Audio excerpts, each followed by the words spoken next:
Olá, vamos falar um pouco sobre os anfíbios, que fazem parte da classe anfíbia, que vem do filo Chordados, e este filo considerados deuterostômios, ou seja, quando o Blastopra originou primeiro o ânus. Os anfíbios são animais vertebrados da classe anfíbia, que não têm ovos amnióticos. Os anfíbios normalmente repartem o seu tempo entre a terra e a água. Estão identificadas cerca de 3.000 espécies vivas de anfíbios. Por curiosidade, agora vamos ver a origem da palavra. Anfíbio vem do grego e tem como significado duas vidas, como o sapo, que quando nasce com girino e parece um pequeno alevino, sobrevive apenas dentro da água. Os anfíbios surgiram no Devônico e foram os primeiros animais terrestres. No Carbônico foram o grupo dominante. Inicialmente, os anfíbios eram bastante diferentes de como os conhecemos hoje. A espécie só adquiriu forma atual há 250 milhões de anos. O recorde de idade da existência dos anfíbios é decorrente do registro de pegadas encontradas no sul do Brasil. O fóssil mais antigo de um anfíbio com a forma atual das rãs ou sapos, conhecido como Triadobatrachus, foi encontrado em excelente estado de preservação em Madagascar, em uma decomposição de sedimentos datada no período Triássico. Para ter uma ideia de como a sua existência é antiga, vale comparar que o homem moderno só surgiu há 100 mil anos e os hominídeos existiam há pelo menos 2 milhões de anos.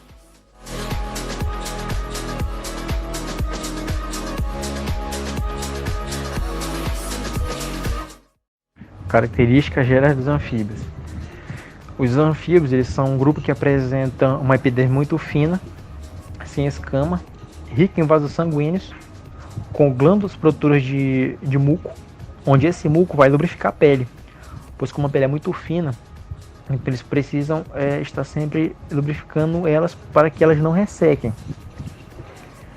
Essa característica ela também é efetiva na realização da respiração cutânea, que é a respiração através da pele que esses animais executam, através da epiderme da pele, onde vai haver a troca gasosa.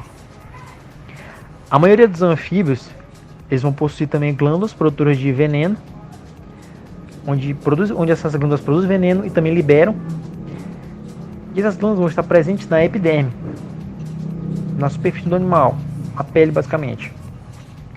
E esses venenos são dos mais variados tipos, dos mais variados efeitos, que vão desde vômito, diarreia, paralisia, alucinações e sensação de queimação.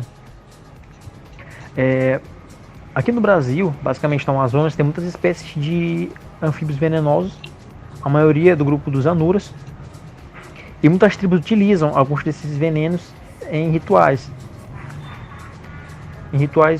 religiosos, ali no meio da floresta. Eles pegam lá um animal, eles sabem qual que é o animal, eles têm esse conhecimento, eles fazem esse uso dessa toxina para fins ritualísticos. Os anfíbios eles liberam essa toxina quando eles estão ameaçados, quando eles estão na presença de algum predador, de uma possível ameaça, eles liberam essa toxina para se proteger. São animais ectotérmicos, onde a palavra ecto vem do grego, que significa fora, e termos, quente. Então, eles dependem de um calor externo para manter a temperatura do seu corpo. Já a sua respiração ela é bem diversificada, sendo branquial, cutânea e pulmonar. A branquial é semelhante aos peixes, que eles respiram através de brânquias.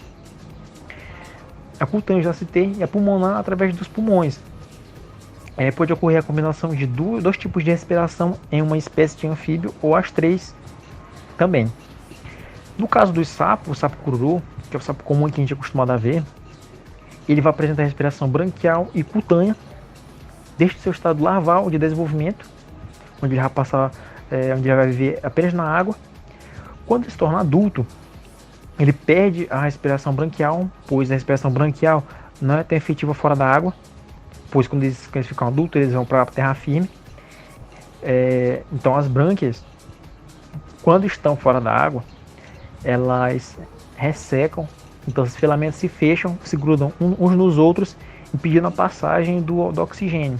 Então eles morrem. Por isso que eles possuem essa adaptação fora d'água, que são os pulmões, próprios para respirar o gás oxigênio fora d'água, o gás atmosférico. Também possui algumas espécies de salamandras que vão possuir as duas juntas, as duas juntas no seu estado adulto, vão possuir tanto a respiração branquial, cutânea e pulmonar. Esses animais, os anfíbios, eles são os que melhores misturam aí a respiração do ar e da água. Tanto o seu nome, anfíbio, provém do grego, onde ampi significa ambos e bio vida, duas vidas. Eles podem viver tanto na água quanto na terra. Alguns podem passar uma parte da sua vida na água e outra na terra, como é o caso dos sapos, como eu acabei de citar.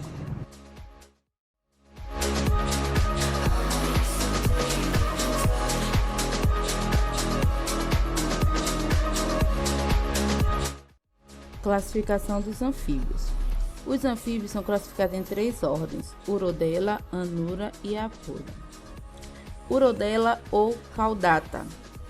Como o nome sugere, essa ordem é constituída por anfíbios que possuem cauda, a qual é geralmente maior ou do tamanho do corpo do animal. Como representante, temos as salamandras e tritões. O corpo dos representantes deste grupo geralmente é longilíneo e apresentam membros anteriores e posteriores com tamanhos similares. Algumas espécies vivem toda a vida na água, outras, no entanto, vivem nesse ambiente apenas durante a fase larval. Além disso, existem espécies terrestres. Anura destaca-se por ser a ordem mais diversificada e conhecida de anfíbios. Nesse grupo estão inclusos sapos, rãs e pererecas, animais que, diferentemente dos urodelos, não possuem cauda.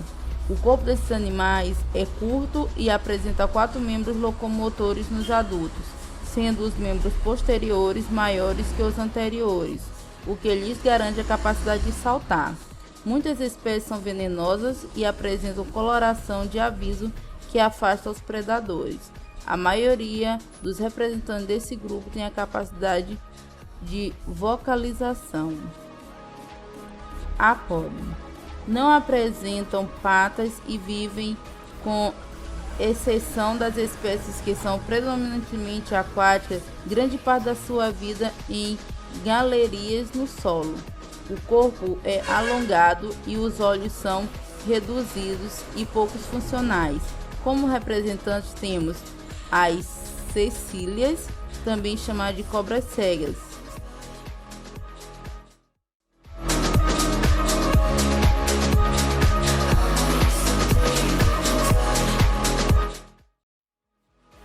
A reprodução dos anfíbios. A forma como os anfíbios reproduzem-se é extremamente variada, apresentando diferenças marcantes de uma espécie para outra.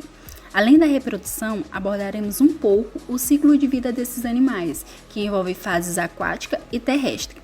Os anuros, eles geralmente se reproduzem na época de chuva, sendo que em algumas espécies apresentam períodos reprodutivos muito curtos. Os machos, em geral, emitem sons para atrair a fêmea, a qual escolhe o macho avaliando as características de seu canto. Em algumas espécies, a fêmea aproxima-se do macho e toca-o, o que leva ao acasalamento por meio do chamado amplexo, que é o abraço nupcial. Esse abraço ele pode ser feito de diferentes formas, sendo uma delas o abraço do macho segurando a região da cintura pélvica da fêmea. A fecundação, na maioria dos anuros, é externa, sendo o espermatozoide lançado sobre os ovócitos quando a fêmea os deposita.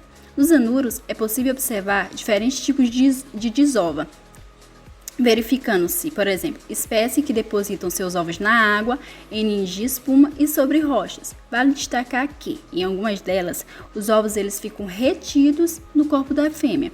Dos ovos eclode os girinos, a fase larval dos anuros. Os girinos, em sua grande maioria, eles alimentam-se de detritos vegetais encontrados na água e no limo. A fase larval, ela apresenta brânquias em um formato hidrodinâmico. Possui uma cauda que é reabsorvida à medida que eles se desenvolvem e surgem